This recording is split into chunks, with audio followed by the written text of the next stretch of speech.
今天，奥地利德语媒体《标准报》刊登了一篇该国知名作家 Franz Obel 的中国游记，可惜只有文字而没有图片。他是第一次去中国，从之前的带着西方人对中国的典型刻板印象，到后来直呼中国是如此现代化、如此先进，他呼吁西方应该不顾一切与中国这样的超级大国进行对话。但在中国旅行期间，他还时不时透露出作为欧洲人的某种优越感，以及一种高高在上的欧洲教师爷心态。与不少保守的欧洲人一样，57岁的他拒绝使用智能手机，还用着老式诺基亚功能机。在中国期间，他一直用着这只功能机。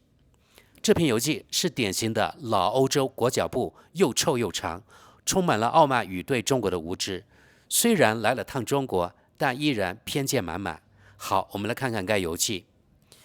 Franz Obel 穿越中国，这将是未来吗？这位奥地利作家正在进行巡回阅读，他在文章中谈到了他对中国的印象，以及为什么西方国家应该不顾一切寻求与这个超级大国进行对话。雾霾笼罩的城市，塑料垃圾，被剥削的农民工，长相千篇一律的中国人。除了餐桌，中国人吃一切有脚的东西。我对中国的印象充满了怨恨，而这种印象是由40年来充斥欧洲的那些供应油腻春卷和千篇一律的包饱菜肴的餐馆所塑造的。中国是环境污染者、人权侵犯者、新冠病毒之乡等等等等。一到上海，我的刻板印象就变成了错误。尽管车流不息，但从机场到市中心的车程仍需要近2个小时。建筑工地和未来摩天大楼的混凝土骨架随处可见。市中心是所谓的外滩，这里有法国殖民时期的建筑，包括维基·鲍姆曾经写过小说的和平饭店。在黄浦江的对岸，30年前还是渔村的地方，巨大的玻璃塔、摩天大楼耸入云霄，使纽约曼哈顿看起来像一片菜地。配图说明，中国的财富，这个世界第2大经济体目前正挣扎在不景气之中，5%的经济增长会让其他国家感到很高兴。维也纳的20倍，城市中纵横交错的地铁网干净整洁，就像刚刚启用一样。显示器上显示着下一班精确到秒的地铁，还可以看到各个车厢的利用率。人们穿着时尚，至少这是给我的第一印象。他们享受着已经实现的富裕繁荣。上海有2500万持有市民卡的居民，估计还有1000万外来务工人员，是维也纳的20倍。一切都是高科技，只有儿童、老人和外国人仍然使用现金支付，其他人都使用智能手机、微信支付。用我的老诺基亚手机，我感觉自己像石器时代的人。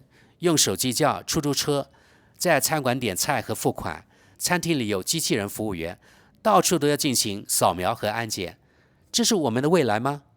出租车司机的卫星导航会精确到秒地显示接下来的3个红绿灯，但在市中心几乎看不到任何广告。他们被禁止吗？还是因为每个人都在不停地看智能手机，所以这些海报广告毫无意义？我很惭愧地意识到，我对中国一无所知。在我的历史课上，从未学过关于中国的东西，明朝、义和团运动、毛泽东、四人帮等等等等。行为举止，几乎没注意到我曾经担心的雾霾，因为几乎只有电动汽车在路上行驶，燃油车上牌费要高很多，1.8万欧元，货车只能在夜间行驶。中国的汽车品牌对我来说很陌生，比亚迪、埃安、大通、小鹏、荣威等等等等。但如果不先赢得一个车牌，就无法给汽车上牌，而这些车牌不是开玩笑啊，都是通过摇号获得的。我当然知道中国是10亿人口大国，但近距离感受中国却是另一番景象。无论你走到哪里，到处都是喧嚣和嘈杂，到处都是拥挤和推搡。如果你不假思索地站在人行道上，车辆就会从4面8方驶来，自行车、轻便摩托车、汽车、老头乐、拎着行李箱的人，他们都想从你身边穿过。政府必须想方设法解决这些人群的问题。也许车牌摇号也不失为一个好主意。道路已经如此拥挤了，这如何与道教的顺其自然相吻合，仍然是个谜。与日本人形成鲜明对比的是，中国人嗓门大，不懂礼貌，对于任何受过礼仪训练的礼仪爱好者来说，都是一场噩梦。无论走到哪里，人们都会清嗓子、吐痰、打嗝。吃饭时，人们把整块食物塞进嘴里，然后直接吐出骨头。这种行为可能是文化大革命的残余。为了不被人怀疑是资产阶级或知识分子，人们对粗野的行为习以为常。中国最有价值的公司不是汽车制造商、网络巨头或电子集团，而是茅台酒的国营生产商。这真是恰如其分，敬酒和祝酒很受欢迎。这里的食物有着美妙的名字，往往看起来像一只出了车祸的小鸡，但吃起来却美味可口。即使是松花蛋、蒸饺或麻辣四川菜，也值得品尝。据说狗、猫和蝙蝠只有在南方才能吃到。不过，由于我总是在不经意间点菜，我吃到了青蛙、香辣鸡爪、章鱼点心或乌龟。是的，乌龟。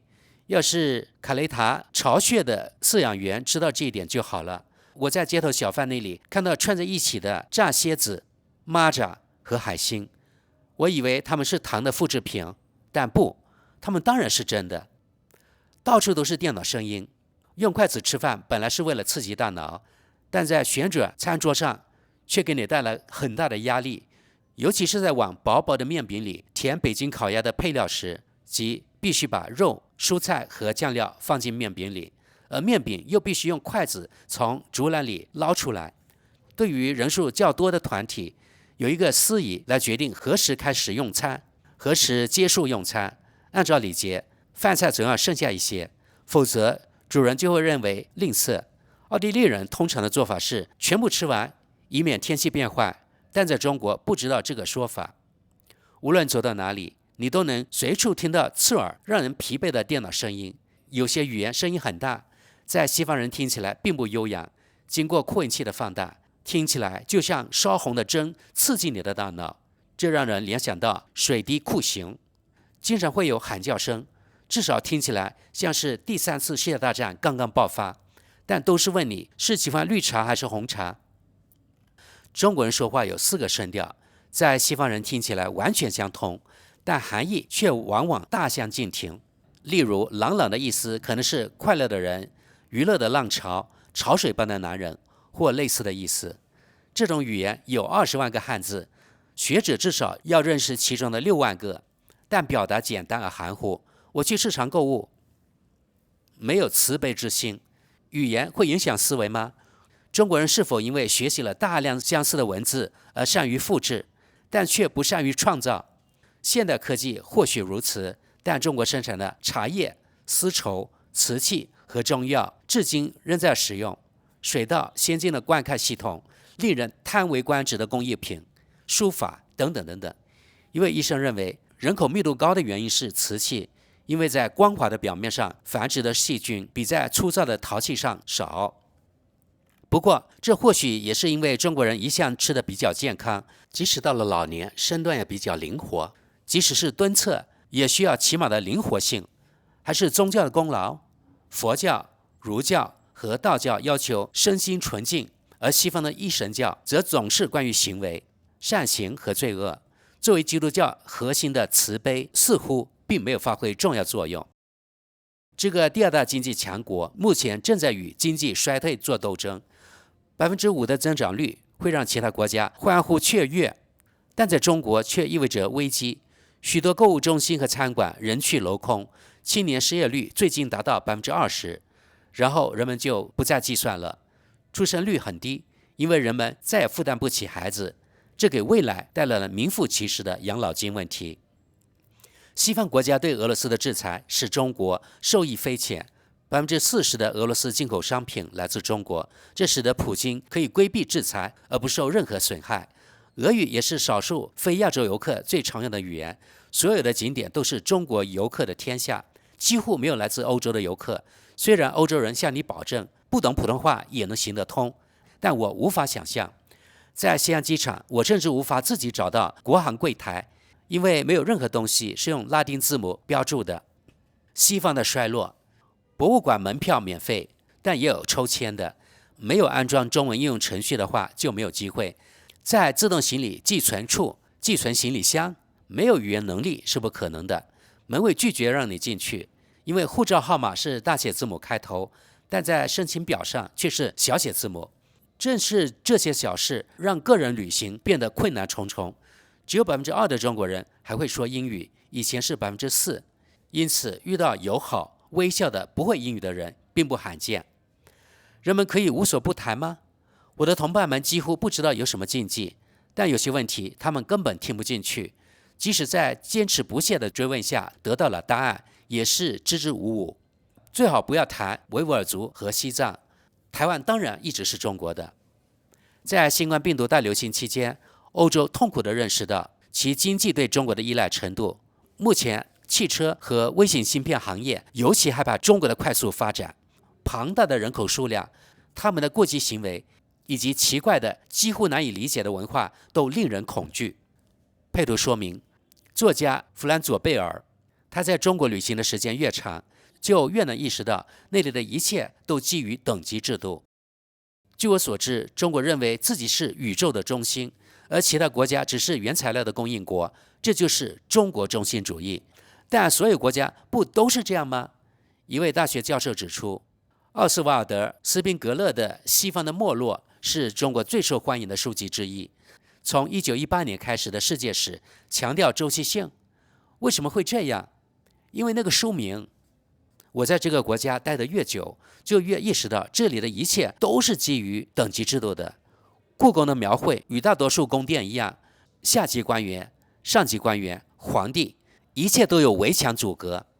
在博物馆里，我看到的是一模一样，但大小不同的碗，取决于官员的级别，难以想象的人数，让人产生一种渺小感。如果你不努力，不自私自利，你就会被压垮。每个朝代都会销毁前朝的遗物，秦始皇甚至由数十万强迫劳工制造了一支兵马俑军队，以便在来世与他的前辈们作战。中国当然不是一个整体，即使政府想要表达的是同质化，蒙古族、汉族、满族、回族、维吾尔族，人们的长相也完全不同。当凌驾于政府之上的共产主义与原始资本主义的混合难以把握，一方面是许多半觉醒的人，就像过去的东方阵营一样；另一方面是现代技术。中国正在非洲建造体育场馆和会议厅，在巴布亚新几内亚建造桥梁，在南美和斯里兰卡建造港口。巨大的经济增长需要大量的原材料，这就像邀请别人共进晚餐，多一些总比不够好。但是谁请中国吃光了他所有的储备呢？零容忍政策，该国在环境、人权和新闻自由方面的做法屡遭批评，媒体受政府控制，而在奥地利则恰恰相反。但有10多亿人口，即使是最个人主义的欧洲人也意识到必须有严格的规则来维持秩序，因此那里实行零容忍政策、人脸识别、社会行为奖励机制等等等等。这些在我们听起来可怕的东西，在中国也许是必要的。这会是未来吗？技术化的世界实现了无缝监控，现在还无法断言它将被利用到何种程度，也无法断言它将与西方有多大的不同。我不知道一位80岁的老人有何感想。他年轻时穿着毛式军装，经历过文化大革命，现在却不再能在五光十色的世界中找到自己的方向。即使以西方的眼光来看，反差也是不容忽视的。有的商人穿着名牌服装在街上闲逛，他们的财富简直要从耳朵里溢出来。有的老年人面容憔悴，看起来像是刚从田里劳作回来。你看不到残疾人或小孩，因为一些地铁无尽的台阶把他们排除在外，别无选择。在北京，根据车牌的不同，你只能开到9环中的某一环，而不能再往前开。户口政策还让人们不能享受教育和医疗。虽然残酷，但这是防止全面崩溃的唯一办法。在这里，等级制度也同样适用，这里也没有同情的余地。我从未见过乞丐、难民也不被收容。我想不出还有哪个国家的人种如此单一，100%的中国人，尽管他们并不同质。人们不禁要问，在这样一个快速发展的经济体中，有哪些东西被忽视了呢？最近横冲直撞的事件越来越多，但是即使在大城市里，也有一些小地方的生活充满了乡村气息。节制是否能抵消过度消费？你可以看到老年人在练气功或打太极拳，在市场上你可以买到猪蹄或拔了毛的鸡，蓝莓有葡萄那么大，葡萄有李子那么大。据说算命越来越重要了，是回归本源吗？是回归宗教吗？个人主义在互联网上彰显无疑，互联网越个性化，世界就越不个性化。这是我们的未来吗？2000年来，中国一直奉行闭关锁国政策，过去的万里长城变成了今天的语言障碍。但是我们应该因此而害怕这个国家吗？与其他国家一样，中国不喜欢任何人干涉其内政。在这方面，我们西方人有点说教。我遇到了伟大、友好、优秀的人们，因此我认为，即使这并不容易，西方也必须寻求与中国的对话，在经济、环境和文化方面。我们可以从中国学到很多东西，但中国也可以向我们学习。在他的游记中，弗兰佐贝尔提出了一些问题，其中包括在中国这样一个快速发展的经济体中，哪些东西会被忽视？好的，朋友们，看了这名文人的长长的所谓游记之后，我们来看看网友评论。第一条评论，游记中提到，现在只有2%的中国人会说英语，过去是4%。于是这位网友说，趋势发生了巨大逆转。与10年前相比，中国现在更将自己视为一种领先文化。你有 Instagram 吗？ Instagram 是什么？不能在中国用谷歌吗？谷歌是什么？类似百度吗？我印象非常深刻，因为我上次去那里是在2024年的夏天。下条评论，什么会被遗忘？人性。但在西方，你也能看到人性正在走下坡路。我担心最迟30年后，人性就会消亡。我听到有声音说，应该在边境用自我保护系统拦住移民，而中国和迪拜正在展示如何做到这一点，等等等等。继续往下，中国肯定不是未来，老龄化严重，在全球化崩溃之际依赖出口，贫困现象依然严重，尤其是自习近平上台以来，一个乌托邦式的国家正在一点一点地扼杀一切创新。不，他们不会统治世界，欧洲也同样落伍，无法超越其狭隘的民主天真。美国也在走向过时，在政治上走向大清洗和女仆的故事的混合体。目前，我认为这个星球上唯一还有潜力的国家是印度，尤其是印度人口年轻，生育率已经下降到每个妇女生育2个孩子左右。再往下，被表象蒙蔽了双眼，这是最容易掉入陷阱的方式。一位普通作家对中国的赞叹，并不能降低中国的政治危险性。下一条评论，我们对中国的了解太少了，西方国家学习中国语言的人太少了，至少在中学里把中国语言作为选修课吧。我们的媒体对中国日常生活报道的太少了。2%的人会说英语，会说会写中文的西方人的比例可能在0.0点几左右。我们再也不能承受这种无知了。下条评论，我为什么要关心一个有集中营的折磨人的独裁政权？我没有想过这个问题。继续往下，我也在上海，欧洲没有机会跟上了。继续往下，为什么我们要跟上？生活在一个没有民主却充满酷刑的监控国家，没有任何事情是可取的，什么都不可取。继续往下，梦魇，原则上我不去独裁国家旅行，现在不去了，因为上个世纪我去过几次，所以我永远不会去中国。但事实上，我们国家有不少年轻人完全不反对被不停的监视，他们自己安装了监视应用程序，并为此感到时髦。这是世界思想中国化令人担忧的副作用。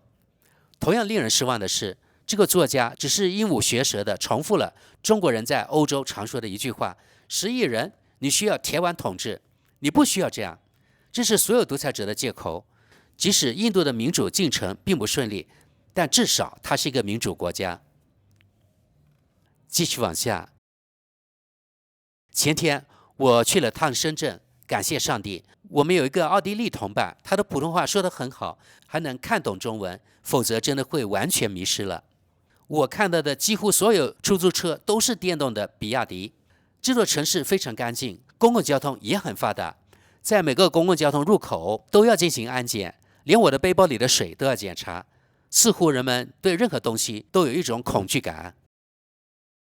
下一条评论，我很残酷地意识到我对中国一无所知，至少他意识到了这一点。上文提到的偏见，其中有些简直是愚蠢至极，仍然是今天大多数欧洲人、北美人描述中国时的刻板印象，包括社会学和经济学分析。作者甚至自己也这样做。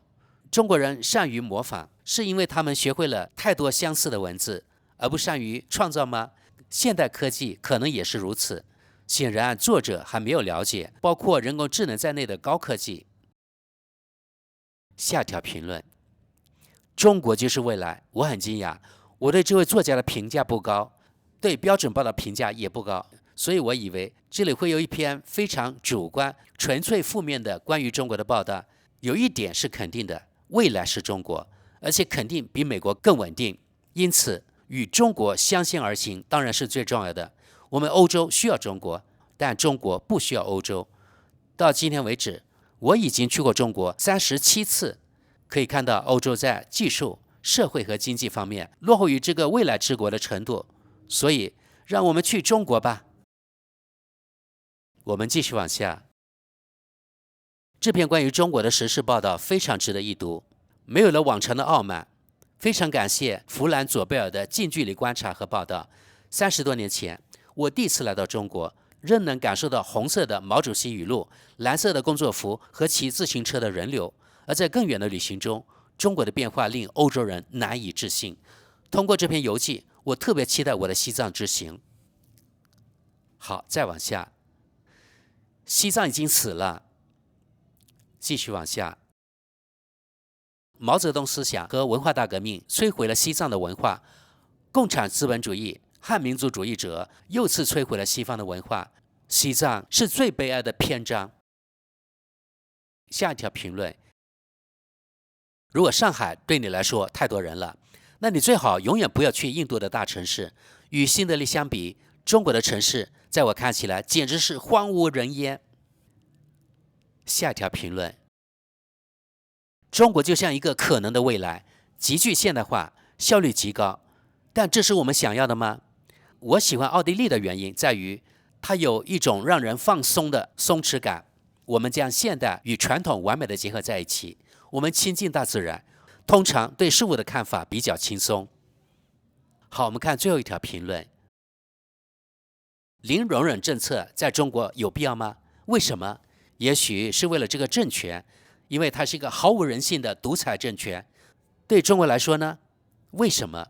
如果你允许中国人也可以实行民主，看看台湾，他们不是天生的臣民，也不是作者脑子里的垃圾，因为中国太大了。印度人口更多，没人说中国必须是一个国家，而不是多个国家。但政权压迫人民，并不意味着你必须害怕他。习近平是个很好的皇帝，这让我想吐。好吧，朋友们，今天就此打住。大家一定也发现了，奥地利人也好，德国人也好，统统走火入魔了。言必称民主自由，哈哈哈！西方人不能读懂中国，不想读懂中国，这是他们最大的悲哀。中国人不必在意，好好努力，让欧洲人继续松弛下去，继续感觉良好下去。好的，感谢大家，我们下期见。